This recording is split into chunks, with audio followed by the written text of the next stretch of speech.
Excuse me. Roll it back, everybody. Charmin Ultra Soft is so cushiony soft, you'll want more, but it's so absorbent, you can use less. Happening now. An ever-changing situation on the radar screen this afternoon. I'm going to have the very latest, and we're going to talk about thunderstorm potential for the days ahead, coming up in a few. A man was fatally struck by an SUV outside this northwest side apartment complex. Coming up, what could have led to this incident? Today, Governor Abbott issuing a new order on mask mandates in the state of Texas. What this means for teachers, students, and schools. Next. New CDC guidance is allowing vaccinated people to take off their masks in multiple places, but a hospital is not one of them. I'm Courtney Friedman. Coming up tonight, why if you walk through these doors, you still have to wear your mask. Cold brew coffee is hot. Coming up, how you can make it yourself, save money, and it doesn't require fancy gadgets. The news at 5 starts right now.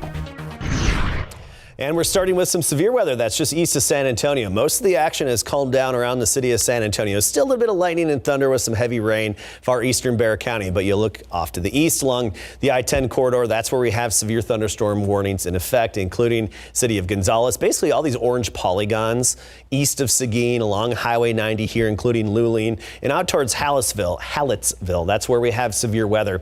And just east of Hallettsville, this red flashing box, that indicates a tornado warning that's in effect.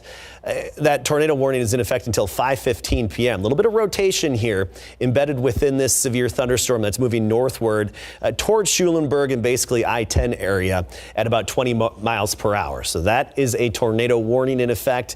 Not a confirmed tornado visually, but by the Doppler radar. You look elsewhere. Severe thunderstorm warning until 5:45. That includes Gonzales. Another one until 5:30. That goes a little farther to the west along Highway 90.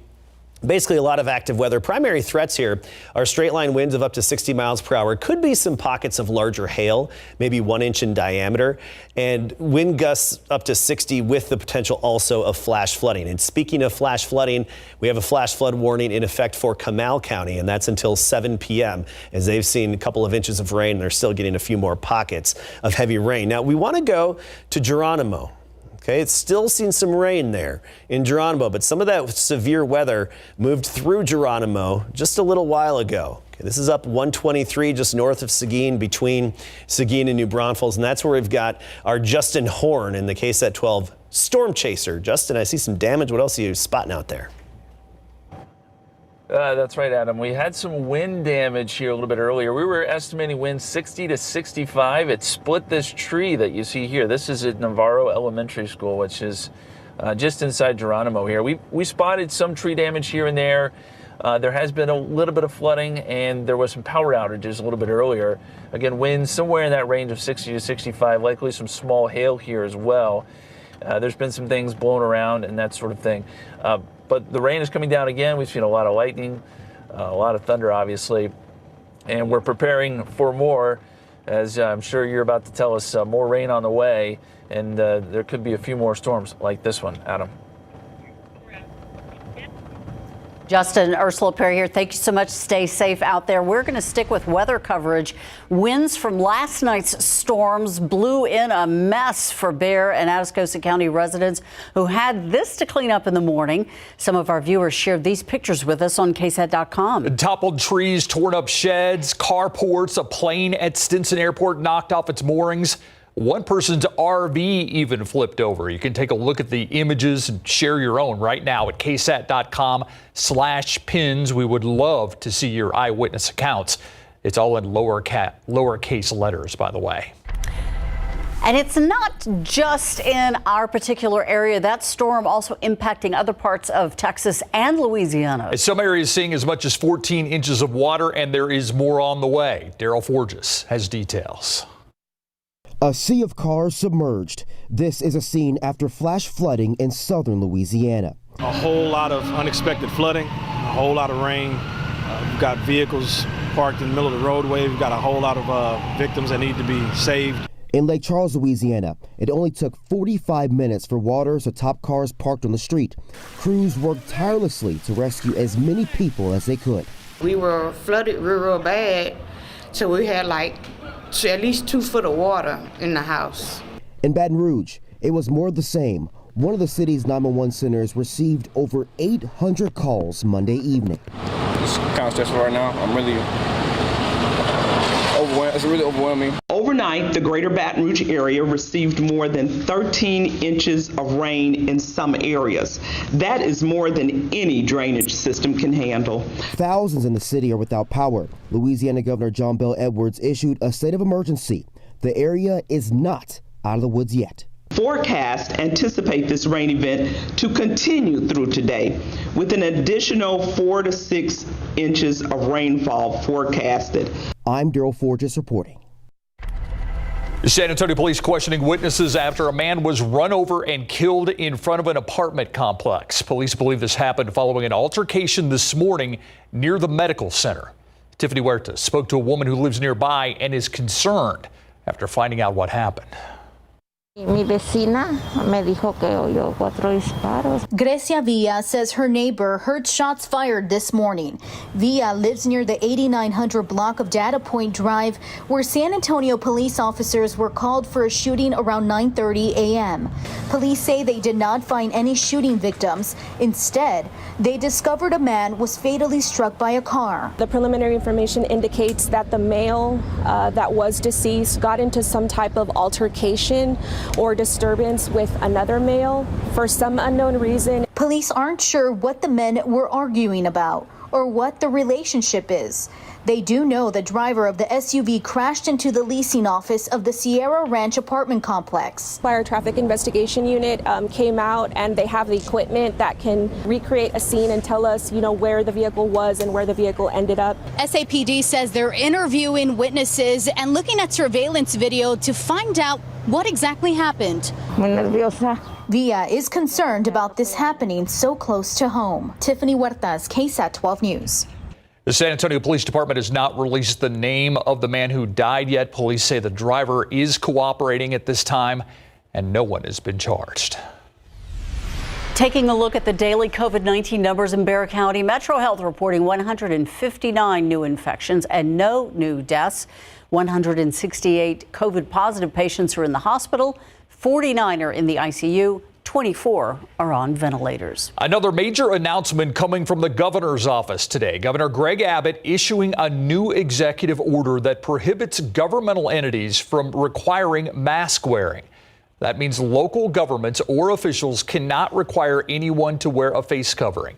Starting Friday, attempts to impose a mandate that conflict with that executive order could result in a fine. We asked San Antonio Mayor Ron Nirenberg his thoughts. Here's what he had to say. What we want to do is make sure we follow the public health guidance, and what we have been doing and what their guidance has been for the last couple of months is to make sure we get as many people vaccinated as quickly as possible. Governor Abbott's executive order also changes rules for Texas public schools. Starting June 5th, students, teachers, parents, staff members, and visitors will no longer be required to wear face coverings. But exempt from that executive order, hospitals. The CDC's regulations still mandate everyone in hospital settings still must wear a mask. It may have caused some confusion for some, and local hospitals want to remind the public that in their facilities, nothing has changed. Courtney Friedman learned what lobby screeners are now being taught to say to those who come inside without a mask. Let me just get your temperature.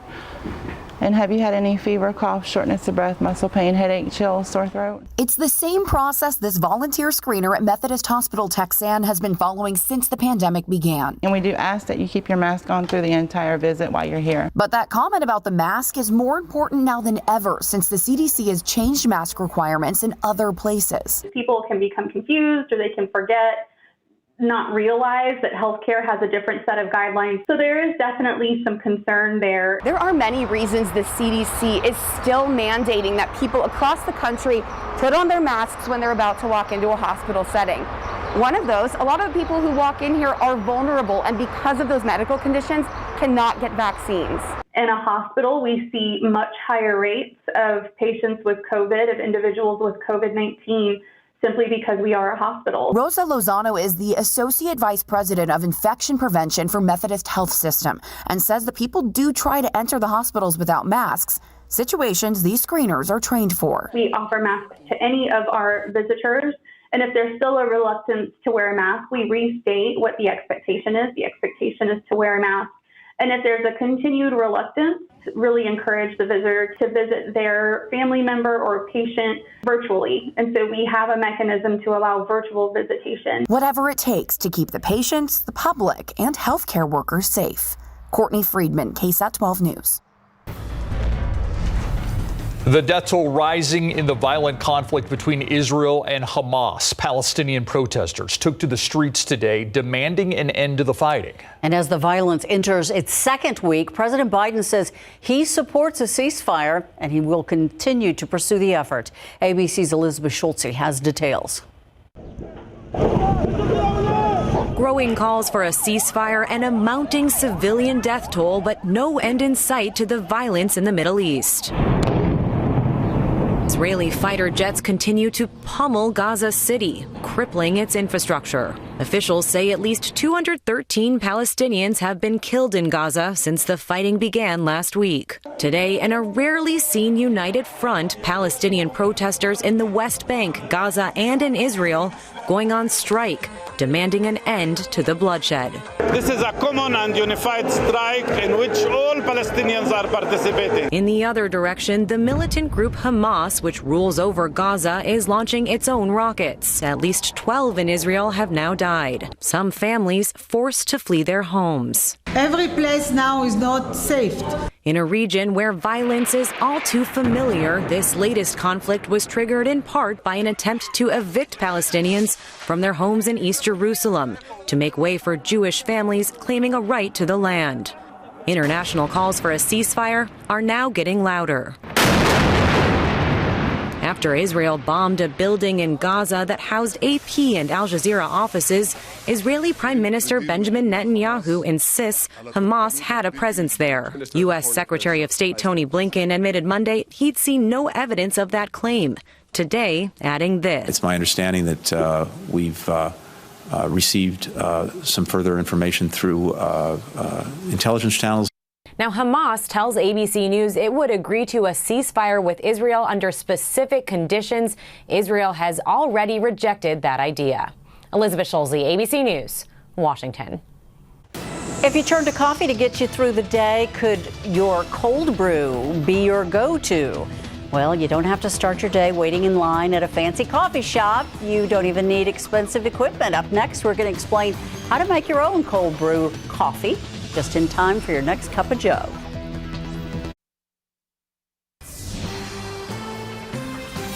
New at 5, cold brews are hot, especially when the weather heats up.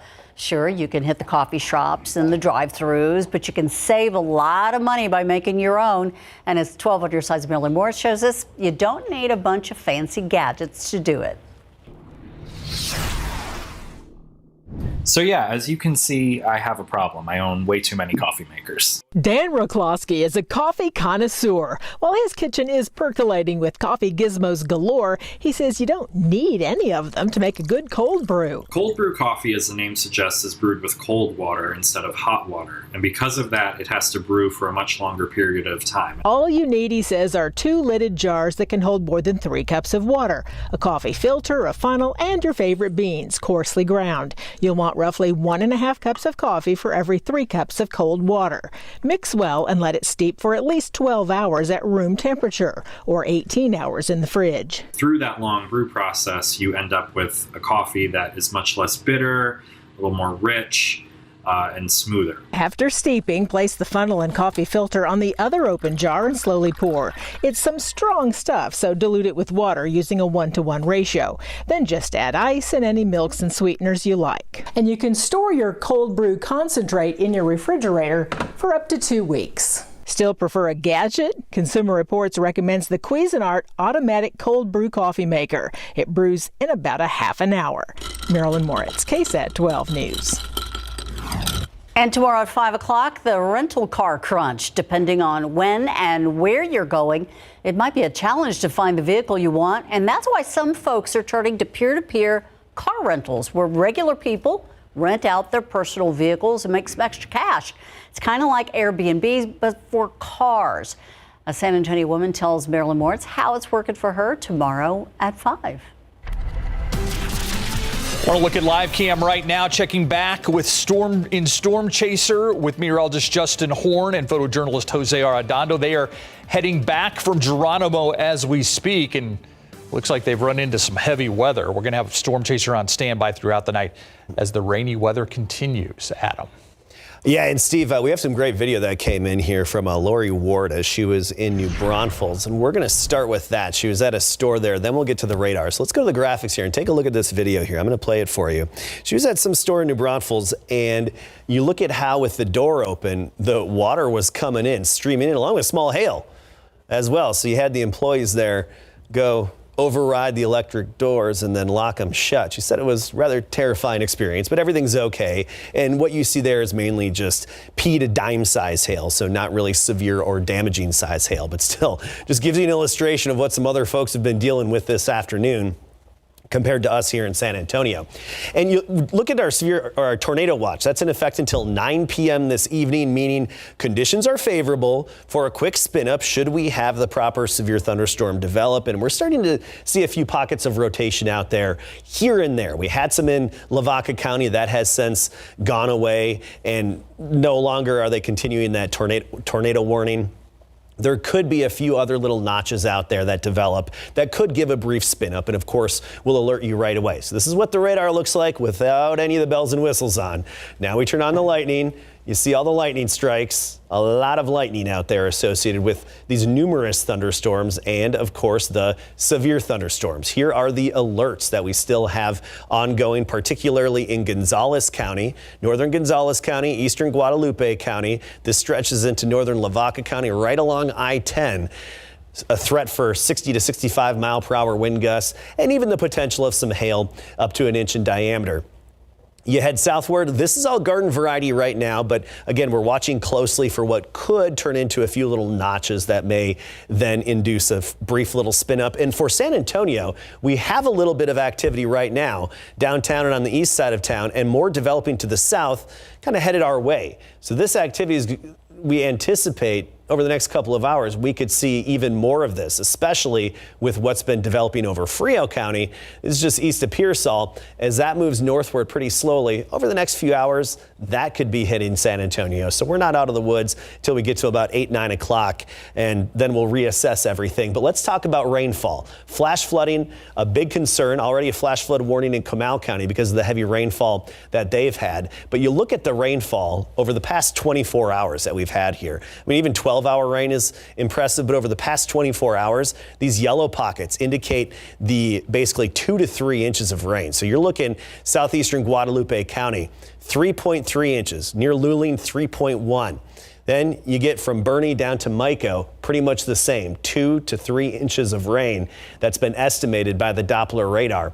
Around San Antonio, the heaviest of the rain so far today over the past 24 hours has been on the north side of town, even up into Comal County. Smithson Valley about 2.1. Our weather watcher in Bulverde, 3 inches measured in his rain gauge, and you get on Stone Oak area over an inch. And those are the estimates from the radar.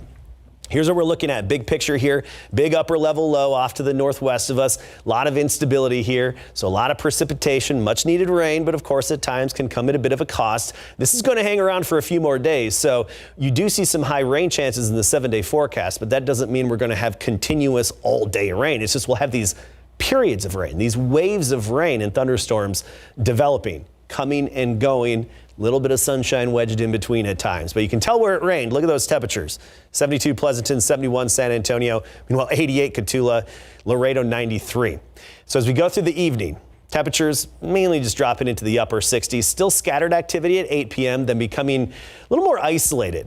Not really more stray, a few stray showers and storms in nature overnight. Then tomorrow, for the first half of the day, we think is our best shot at more showers and thunderstorms. Flash flooding, the primary risk as we get into tomorrow morning. I think we'll get a bit of a break Thursday, some scattered activity Friday, and then this weekend, some downpours could be pretty heavy at times. We'll have a juicy tropical atmosphere in place. Sure looks like it. Thank you, Adam. All right, how long their season lasts from here on out is in the Spurs' hands. That's true, because you have to win. You cannot afford to lose any of the play-in games, and for the Spurs, that would be 2 starting tomorrow night in Memphis. When we come back, let's get you ready to go. And what is the Grizzlies scouting report on the Spurs themselves coming up? Our San Antonio Spurs have made it to Memphis. They're beginning a short workout to prepare for the Grizzlies in the NBA's first play-in tournament. After having to shorten the season to just 72 games due to the COVID-19 pandemic, the NBA came up with this play-in idea to involve more teams in a fight for the playoffs. Instead of 8, now 10 teams have a shot each in each conference. The Spurs finished the regular season in the 10th position in the Western Conference, following back-to-back losses to the Phoenix Suns. Will now have to win 2 games in order to make it to the playoffs, starting with the Grizzlies tomorrow night at the FedEx Forum. The Spurs beat the Grizzlies in Memphis to tip off their season 131-118 back on December the 23rd, and finished with a better road record of 19-17 than at home when they were 14-22. So what do the Spurs feel about a win or go home game? It's exciting. It's a chance to one chance closer to get opportunity to make the playoffs. So win or go home games it's easily said and done. It's you win and you move on, or you lose or you go home. So I think the guys are excited from the practice we had today, and we just got to go out there tomorrow, compete, and try to get a win. All right, the Memphis Grizzlies finished their regular season in 9th in the Western Conference as they're losing to the Golden State Warriors, who finished 8th and will next face the Lakers in the play-in tournament. In that loss, Steph Curry went off for 46 points in a 113-101 victory, seizing the scoring title again. For the Grizzlies, Jonas Valanciunas led the Memphis Grizzlies with 29 points. The Grizzlies come into this game with a 2-1 record against the Spurs this season, winning both games in San Antonio with dominating victories, 129-112 and 133-102 in February. That was without Jaren Jackson, who missed most of the season after tearing his meniscus in his left knee during the play-in in the bubble. Now he's back. So what does Jonas feel about the Grizzlies, what they're facing tomorrow against the Spurs? They're a good team. They changed, some guys rotated, but they're a good team. They're playing hard. They're a young team, hard playing, as I said. It's going to be tough matchup for us, but we're going to come ready and play hard. 48 minutes. Here's the matchups for you. It'll be the Golden State Warriors against the Lakers. That will be the late game tomorrow night. And then the Spurs will be the early game at 6:30 against the Grizzlies. The winner of the Spurs game and the Grizzlies game plays the loser of the Warriors and the Lakers to see who actually gets into the playoffs. But the Spurs have business first with Memphis. They have to win that game. Absolutely. Thank you, Greg. Got it. We'll be right back. Here's the latest look at radar. We have some activity in the eastern portion of Bexar County, and especially east of San Antonio and east of Bexar County in general. That's where we have some of the heaviest showers, downpours, of course, a lot of lightning and thunder, and a new flash flood warning. This is for eastern Guadalupe County and western Gonzales County, and that flash flood warning is in effect until 8:30 p.m. Looks like some more activity, especially the first half of the day tomorrow. A little bit of a break on Thursday, then more to come even this weekend. We'll see you at 6.